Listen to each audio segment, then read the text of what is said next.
Recibimos ahora al congresista Valdemar Cerrón, que es el vocero de la bancada de Perú Libre. Señor Cerrón, buenos días. Muy buenos días, señor Mabel Huerta, muy bien, Fernando y Carlos Villarreal. Para mí es un honor estar siempre con ustedes y felicitarlos por la cobertura que siempre están dando al país.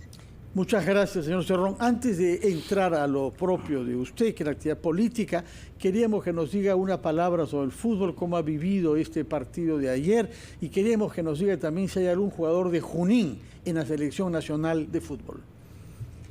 Bueno, muy contento con el resultado de nuestra selección y todos los jugadores debemos sentirnos peruanos y vamos para adelante con nuestra camiseta blanquirroja que le está dando esperanza a nuestro país y a nuestros niños, que son ejemplo pues de avance deportivo.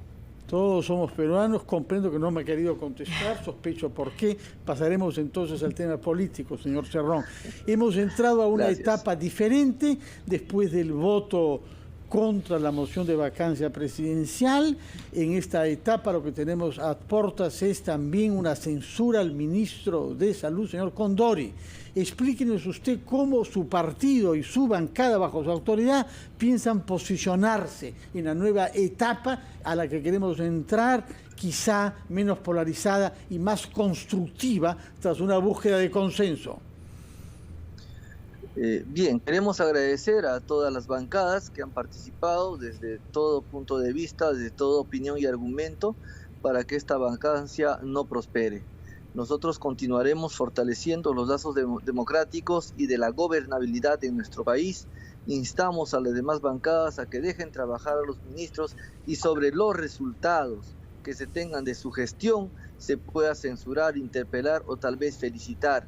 Pero parece siempre una forma desesperada de no querer dejar gobernar para decir que luego fracasaste. Si no te dejo gobernar, si no te dejo trabajar, entonces no vamos a llegar a ningún lugar, porque esta incertidumbre a cualquiera pues lo deja en un estado, digamos, de inseguridad.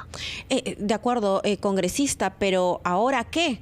Porque si bien hay un nuevo aire para el Ejecutivo, ¿cómo es que piensa el Ejecutivo enmendar los errores que admite haber cometido? Y para hacer la analogía, claro, usted acaba de ver cómo estamos llegando ya casi al Mundial, porque tenemos un buen entrenador, una persona idónea, apropiada. ¿Por qué no podemos confiar en personas idóneas para los diferentes puestos en la gestión pública, en los ministerios? ¿Qué enmiendas va a hacer el Ejecutivo o tendría que hacer el Ejecutivo para empezar esta nueva etapa? Yo creo que tenemos que ser críticos y autocríticos en tanto se digan cuáles son los errores que se está cometiendo. Se ataca una parte del pasado, por ejemplo, que hizo esto, hizo lo otro, pero no se está viendo, por ejemplo, las denuncias que está realizando y no se está apoyando en ese sistema, en ese tema. Si no hay forma de ver al jugador en la cancha, como usted dice, donde se desplaza y se desarrolla, y lo estoy impidiendo de que juegue y lo ponga en la banca, o le diga juega un momento nada más y luego te censuro, entonces no vamos a ir a ningún lugar. Bueno, en el caso de salud está carísimo, porque el proceso de vacunación está muy lento y eso lo dicen las mismas cifras del Ministerio de Salud. Ya que el ministro diga que es culpa de los ciudadanos y no de su gestión es otra cosa, pero ahí están las cifras. Entonces ya estamos viendo baches en la gestión. Correcto, va un indicador que se tiene que rectificar. Correcto, vamos ahí, pero eso no es un motivo total para censurarlo, ¿verdad? Entonces vamos a ir avanzando, yo comparto con ustedes esos temas y tenemos que ser autocriticar de manera inmediata, porque existe, por ejemplo, todo un sistema de persecución política a nivel de los peruanos, el sistema judicial está siempre en estos planos observado, y tampoco hay un cuestionamiento por parte de la prensa. Por ejemplo, ahora tenemos un tema de transportes, ¿no? Donde se ha podido facilitar el fondo fiscal que se tiene y no se está divulgando, digamos, ese tema, no se está defendiendo el tema de los transportistas, de los agricultores, pero, que señor es un problema muy fuerte. Señor Cerrón, disculpe, parece que usted no se ha enterado de la cobertura de los medios de información. Todos han informado acerca del tema del paro de transportistas. Ustedes, y hablo no solamente de la bancada de Perú Libre, un sector de congresistas trata de echarle la culpa a la prensa acerca de situaciones sobre las cuales la prensa no tiene nada que ver. Por ejemplo, declaraciones, testimonios que han efectuado personas involucradas en actos de corrupción, como el caso de Carolín López. Lo escuché justamente en la sesión plenaria y fue algo realmente lamentable. Pero usted dijo... Vamos a aclarar un tema. No le estamos echando la culpa a la prensa, no se sientan víctimas también de ese tema. Lo que nosotros estamos dando son recomendaciones, justamente a las expresiones de ustedes. Por eso, pero hay que también escuchar un poco receptivos, así como ustedes dicen uno, nosotros decimos lo otro, y estamos dando recomendaciones para que apoyen al pueblo peruano. Eso creo no afecta de ninguna manera. No estamos diciendo que es una prensa negativa, estamos diciendo que podríamos asumir también esos temas con mayor cobertura, es todo. Ahora, bueno, hay un punto preciso que tiene que ver con lo que ha dicho Carlos Villarreal. La prensa advirtió sobre un comportamiento dudoso del señor Bruno Pacheco y de los sobrinos del presidente de la República y de otros empresarios y lobistas. ¿Y en qué situación se hallan varios de ellos ahora? Prófugos de la justicia, señor Cerrón. No es la primera vez que pasa. Usted sabe que hay 4 dirigentes de su partido, entre otros el famoso secretario general llamado Pinturita, el de prensa, que están prófugos de la justicia. Estamos ante un comportamiento que es objetivo e inapelable. La prensa felizmente que lo dice, pero ustedes mismos, que yo sepa, no han tomado posición sobre eso. De manera que yo quisiera que nos diga, ¿qué piensa usted que una personalidad tan eminente como el secretario general de antes de la presidencia se halle prófugo junto a, entre otros, sobrinos del propio presidente de la República? Yo considero que todo peruano, todo ciudadano debe ponerse a derecho. En todo caso, condenamos el hecho de que no se esté siguiendo el proceso de manera adecuada por parte de estos señores. Sin embargo, también hay que mencionar que cuáles son las pruebas que tiene la Fiscalía. Y ahí viene el tema. ¿Cómo es que la carpeta fiscal, que solo lo tiene el fiscal, lo tengan también los medios de comunicación y lo estén publicando, de repente obstruyendo la justicia y hasta alertando, y después echan la culpa? Por ejemplo, el caso de Perú 21 lo tenía una semana antes publicado el allanamiento que iban a hacer en la región Junín. Y luego dicen que los dirigentes de Perú Libre tenían pues acceso a esa información cuando ya había sido publicado una semana antes. Congresista, a eso me refiero. Hay una cosa que tienen que entender ustedes los políticos sobre el trabajo de la prensa. Los periodistas tienen fuentes, ¿cierto?, que les dan datos al respecto. Eso existe desde que se inventó el periodismo. Entonces, eso yo creo que no desmerece de ninguna manera la investigación que está haciendo el Ministerio Público. Podrá haber fallas o no en parte de la investigación, pero eso me refería yo hace unos minutos, cuando ustedes tratan de echarle la culpa a la prensa de situaciones que son propias e inherentes del trabajo de la prensa. O sea, ustedes no entienden el trabajo de periodismo, disculpe. No, se trata de tener la información de manera lícita, de manera apropiada, porque también existe tráfico de influencias. La carpeta fiscal no tiene por qué salir a difundirse, a eso me refiero. Tráfico de influencias es lo que se está investigando precisamente en el entorno del presidente de la República. Congresista Cerrón, si me permite, ¿sería usted tan amable de esperarnos un pacada de Perú Libre, Valdemar Cerrón? Agradecemos mucho su paciencia, congresista Cerrón, pero finalmente, para cerrar este tema de los sobrinos del presidente prófugos, usted, ha hablado de los medios de comunicación, pero acá hay responsabilidades finalmente individuales, y también ha manifestado que no está contento con las investigaciones que está llevando a cabo el Ministerio Público. ¿Esto quiere decir que hay alguna motivación? ¿Encuentra usted una motivación política en ello por parte del Ministerio Público? Yo pienso que a nivel nacional el sistema de administración de justicia tiene un sesgo político. Por eso es que tenemos un tribunal constitucional que genera nuevamente un conflicto en nuestro país, empieza a abrir las heridas.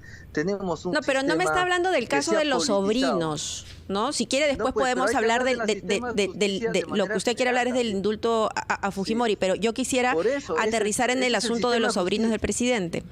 pero no hay que soslayar el tema general, el panorama político que tiene derecho el país a saberlo. Estoy partiendo de lo general precisamente para volcarnos y volver no solamente al caso de los sobrinos, sino también al caso de la persecución política que viven los partidos políticos. Cuando la justicia se politiza, se pierde un crédito que podríamos decir que es benéfico para el país. Podemos enmendarlo tranquilamente. Los sobrinos del presidente son personas que están investigadas y tendrán que ponerse a derecho. Tendremos que... Pero no lo han hecho. Que tengan que responder a la justicia. ¿Usted daría un llamado para que se pongan a derecho? A toda persona que está con temas de justicia, hago un llamado de que se pongan a derecho, y también el sistema judicial que brinde todas las garantías, porque por simples hechos, por simples manifestaciones, no se puede estar de repente con 36 meses de investigación, con prisiones preventivas, como ya lo habíamos manifestado a nivel de Latinoamérica, del 30% que son investigados por temas preventivos, el 18% sale pues luego de haber sido difamado, deshonrado, insultado a través de diversos medios. Entonces eso no lo podemos permitir en el país. Congresista Cerrón, el presidente ha dicho en estas últimas horas que este pequeño grupo, y refiriéndose básicamente a los sectores que promovieron la moción de vacancia presidencial, no han logrado su cometido, pero van a seguir con su propia agenda. ¿Usted está de acuerdo con esta afirmación del presidente, que estos sectores políticos van a seguir con el intento quizás de vacar al presidente de la República, o al menos intentar su suspensión a través de la Subcomisión de Acusaciones Constitucionales? ¿Cree usted que esa es la agenda que van a seguir? Es que esa es la agenda que tienen, porque por ejemplo ya se dio una primera censura al ministro de Salud, y a la semana nomás empiezan otra vez con su interpelación, otra vez con su censura.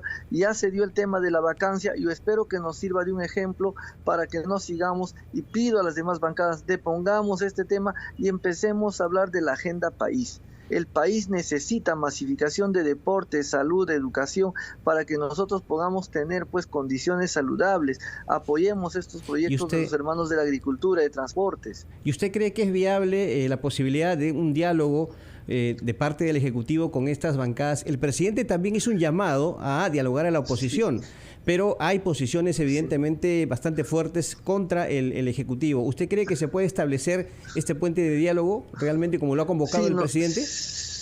Sí, nosotros vamos a tener el cronograma, seguramente en estos días vamos a hacerlo presente, de la propuesta que hizo el Ejecutivo hace una semana atrás. No lo hemos difundido mucho porque pudo haberse entendido como un sistema de acuerdo fuera de las... Pero hablo de las bancadas como Renovación Popular, Avanza País, que desarrollan una férrea oposición al gobierno. ¿Con ellos cree usted que se puede dialogar? Sí, dialogar no es pactar, decía hace tiempo un gran dirigente, y yo creo que si el diálogo no nos hace mal, no nos afecta por el país, por el bien del país, dejemos un diálogo abierto, transparente, abierto a todo el país, para que no se tengan pues ningún tipo de resentimientos. Permítenos, señor Cerrón, tomar contacto con nuestra compañera Diana Falcón, que tiene noticias que darnos, pero antes de eso quisiera una palabra suya sobre los bloqueos de algunos sitios mineros y sobre los bloqueos producidos por transportistas en varias partes de nuestro país. ¿Por qué es que el gobierno no ha logrado prever eso, evitarlo, o si no solucionar de la manera más rápida posible? La propuesta de Perú Libre es la renegociación de los recursos estratégicos, y la solución es el cambio de constitución, desde el artículo 58 al 64, que es el régimen económico, que por eso es que todos los peruanos debemos ponernos la mano al pecho y trabajar. Es decir, no ve soluciones inmediatas entonces. Mientras esté pues el capítulo de la Constitución que no nos permite, la solución inmediata no se va a dar, pero podremos trabajar a mediano plazo, y la sugerencia es que pongamos todos los congresistas atención en este tema y exigirle al presidente que atienda pues estas demandas, y a los ministros. Muchas gracias, señor Valdemar Cerrón, por sus explicaciones. Sabemos que está apurado, de manera que no le quitamos más tiempo. Que tenga un buen día. Muchas gracias por su presencia. Muchísimas gracias. A usted, señor Que vive Cerrón. El Perú y adelante el deporte. Que vive el Perú y adelante el deporte.